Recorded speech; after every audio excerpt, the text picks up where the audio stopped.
शेतकरी मित्रांनो नमस्कार। बातमी आहे अवकाळी पावसासंबंधी। पुढे जाण्यापूर्वी तुम्ही चॅनलला सबस्क्राइब करून घ्या, यामुळे तुम्हाला सतत हवामानाचे अपडेट भेटत राहतील।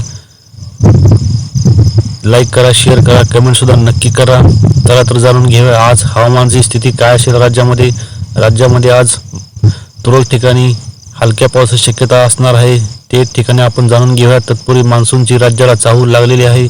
मान्सूनचे वारे वेगाने केरळकडे सरकत आहेत। महाराष्ट्रात कधीही मान्सून दाखल होऊ शकतो पुढच्या 8 दिवसांमध्ये।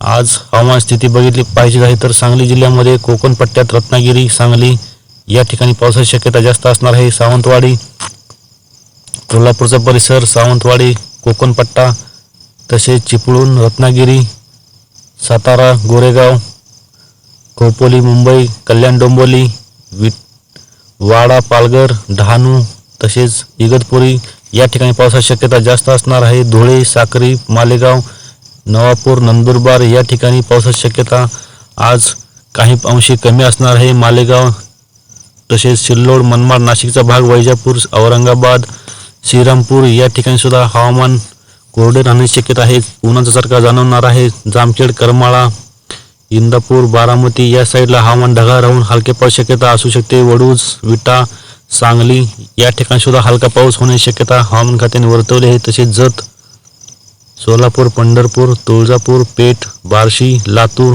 केजमध्ये आज ढगाळ हवामानासह हलके पावसाची शक्यता आहे। माजलगाव, जिंतूर, जालना, पैठण, औरंगाबाद, सिल्लोड, चिखली, खामगाव, बुरहानपूर या ठिकाणी हलके पावसाची शक्यता आहे। अकोट, अचलपूर, अमरावती या ठिकाणी हवामान कोरडे राहण्याची शक्यता आहे। दुपारनंतर हलके पाऊस पडू शकतो।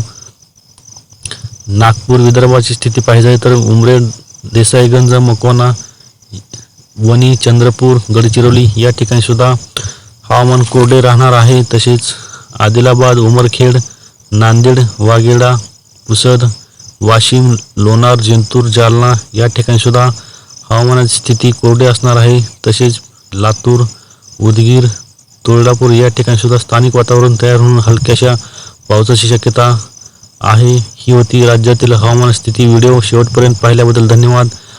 तुम्ही चॅनलला सबस्क्राइब नक्की करा, यामुळे तुम्हाला विविध हवामानाच्या अपडेट भेटत राहतील। कमेंट सुद्धा नक्की करा, लाईक करा। धन्यवाद।